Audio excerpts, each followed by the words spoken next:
RTS, congratulations to those students who have successfully cleared the CA final exam of May 26। और किसी कारण से किसी बच्चे का नहीं हुआ है क्लियर तो निराश मत होना, तुम लोग के लिए मैंने अच्छा स्कीम, एक अच्छा ऑफर निकाला है। सबसे पहले तो मैं ICAI को अप्रिशिएट करूंगा कि इन लोग ने इतना जल्दी रिजल्ट निकाला है। I should appreciate ICAI for this, for bringing out the result so fast. जहां तक रिजल्ट्स का सवाल है, जो लोग पास हो चुके हैं, सक्सेसफुल हो चुके हैं, रैंक ला चुके हैं, उन लोगों को मेरी तरफ से बहुत बहुत बधाई हो। और जिन लोगों का किसी कारण से नहीं हुआ है उन लोग के लिए मैं खास वीडियो बना रहा हूं, तो सुनो ध्यान से, मेरी एक एक बात ध्यान से सुनना। सबसे पहले जिन लोगों का रिजल्ट नेगेटिव आया है उन लोगों को निराश होने की जरूरत नहीं है। This is not the end of the life, it is just life is going on, don't worry, you should take it in a matured way. ठीक है, जो रिजल्ट आया उसको तुम लोग बदल तो नहीं सकते, जो आया उसको एज इट इज एक्सेप्ट करो।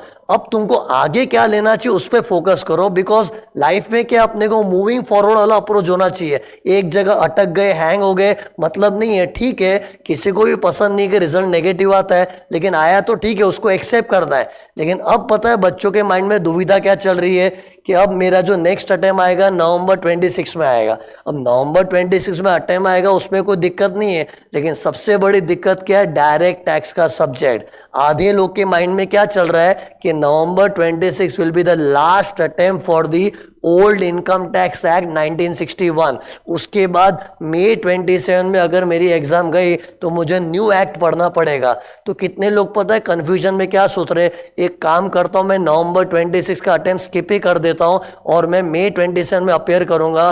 तो भाई ये गलती मत करना, किसी भी सूरत में गलती मत करना, क्योंकि ऐसी कोई भी इंसान अपने आप को 100% सेफ नहीं कर सकता है। तुम कितना भी कर लो, अगर कुछ बुरा होना है तो होके रहेगा।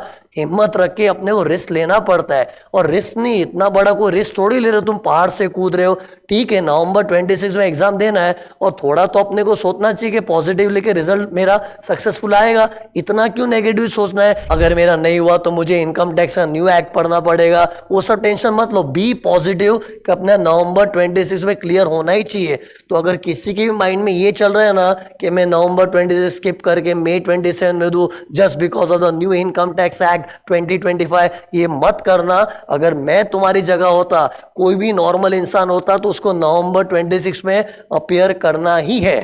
और इसको इस चैलेंज से करना कि भाई कुछ भी हो जाए मुझे ये अटेम्प्ट में पास करना ही है, और वर्स्ट केस में DT में तो एग्जेम्पशन आना ही चाहिए, ताकि चलो गॉड फॉरबिड अगर किसी रीजन से मेरी गाड़ी नवंबर 26 में अटक गई, मैं चाहता नहीं ऐसा होना चाहिए, लेकिन भगवान ना करे किसी रीजन से ऐसा हो गया, तो एटलीस्ट DT तो अपना एग्जेम्प्ट हो जावे।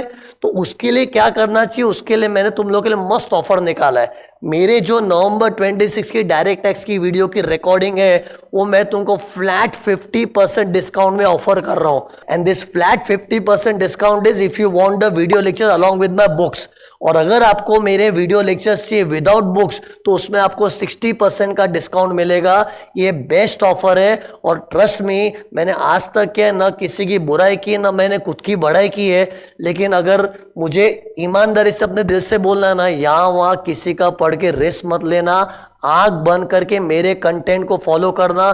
ट्रस्ट मी, DT तुमको एक्चुअल में समझेगा। जो बच्चे मुझे जानते मेरे YouTube के लेक्चर के through, they know me very well कि मैं यहाँ वहाँ की दुनियादारी करता ही नहीं हूँ। लेकिन पता है अभी मेरे मन में क्या चल रहा है, यार बच्चे का नवंबर 26 का अटेम्प्ट इज सो इंपॉर्टेंट, यार रिस्क नहीं लेना चाहिए। भाड़ में गया, क्या बोलना चाहिए क्या नहीं बोलना चाहिए, मैं तो ओपनली बोल रहा हूँ, आंख बंद करके मेरा ही लेक्चर लेना। यहाँ वहाँ किसी का लोग है तो it will be risk for you, trust me. और अगर तुमको मेरी टीचिंग पे डाउट है तो मेरे YouTube के रैपिड रिवीजन तुम लोग देखो, तुमको पता चलेगा क्या मेरी नोट्स है, कितनी मेहनत मैंने नोट्स में डाली है, मेरे कंटेंट में डाली है, और जो एक्सप्लेनेशन के पीछे मैंने एक एक चीज का लॉजिक बताया है, मैं सामने से मुंह पे बोलता मैंने दी बेस्ट पढ़ा है।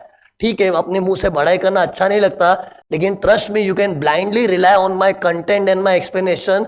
और मेरा कंटेंट तुम लोग कम से कम 3-4 बार एग्जाम के पहले कर दोगे ना, DT में हिम्मत है कोई तुमको हरा के दिखाए। इसलिए मैंने इस बैच का नाम भी क्या रखा, DT examination batch at a very reasonable price. तो तुम लोग ज्यादा सोचो मत, फटाफट अगर तुमको इसमें इंटरेस्ट है, you can avail this offer and buy the video lecture as early as possible. अब इसको मैं ब्लेसिंग बोलूं कि क्या बोलूं, अपने लिए क्या सितंबर सितंबर के भले नवंबर में एग्जाम रहेगी तो अपने को क्या अच्छा खासा टाइम भी मिल जाता है। कितने लोग को दुख हुआ था कि अभी सितंबर के लिए नवंबर है, ठीक है, it is a blessing in disguise, specially for a student who could not clear in this attempt, उसको क्या थोड़ा अच्छा टाइम मिल जाएगा। और अभी से लेके नवंबर तक जो टाइम है उसमें सारे सब्जेक्ट तुम लोग तबियत से जी जान से मेहनत करोगे ना, 3-4 बार खत्म हो सकते अगर ईमानदारी से पढ़ाई किया है तो।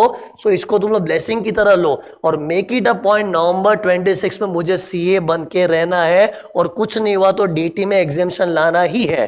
So all the best for exam, God bless you all. अगर किसी को थोड़ा भी नेगेटिव फील हो रहा है, don't worry, I am just one call away, you can get in touch with me, specially if you want any guidance about your November 26 exam.